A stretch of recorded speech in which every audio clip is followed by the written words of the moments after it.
So all the Excel with Nikhil Lions, let me share some interesting fact with you. Up until 1968 ये जो जगह तुम मेरे सामने देख रहे हो, यहाँ पर ब्रिटेन के किंग जॉर्ज 5 का स्टैच्यू होता था. Just think about it. 19 years after independence भी हमने ब्रिटेन colonial era का रेमिनिसेंट रखा हुआ था in the form of a statue of their king George 5. 68 के अंदर हमें समझ आया कि भाई ये गलत है, उसको हटाया. And from 1968 up until 2022 this area was vacant. यहाँ पर जिनकी मूर्ति है, he is an amazing personality. When we talk about the freedom struggle, his name figures among some of the stalwarts of that era. मैं बात कर रहा हूँ नेताजी सुभाष चंद्र बोस जी की.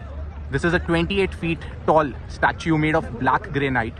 And पराक्रम दिवस यानी कि 23rd Jan 2022 को यहाँ पर honourable prime minister Narendra Modi ने एक 3D लेजर के थ्रू होलोग्राम स्टैच्यू अनवील किया और कहा, प्रॉमिस किया कंट्री को that in the next few months यहाँ पर एक ब्लैक ग्रेनाइट का स्टैच्यू होगा नेताजी का.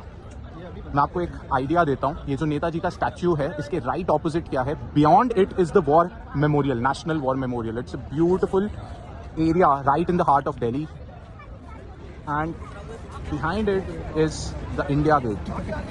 I'll zoom in to show you the Rashtrapati Bhavan. And ये जो सारी सड़क है ना जहाँ पर ये स्टैच्यू है, इंडिया गेट है और आगे राष्ट्रपति भवन है. This used to be known as Rajpath, but again to get rid of the colonial reminiscence, Narendra Modi decided that this road should be named as Kartavya Path. सो आज मैंने आपको राष्ट्रपति भवन, जहाँ पर ऑनरेबल प्रेसिडेंट ऑफ इंडिया है, इंडिया गेट, कर्तव्य पथ, नेताजी सुभाष चंद्र बोस जी का स्टैच्यू और साथ में नेशनल वॉर मेमोरियल दिखाया. Can you all quickly tell me, 7 Race Course Road is the address of Indian Prime Minister. What is the new name of this road? Again, to get rid of the colonial era reminiscence. Big thumbs up to each and every one of you. I hope you loved this informative short video from your Nikhil sir. Do feel free to share it with as many friends as possible. Do hit the like button. All the very best.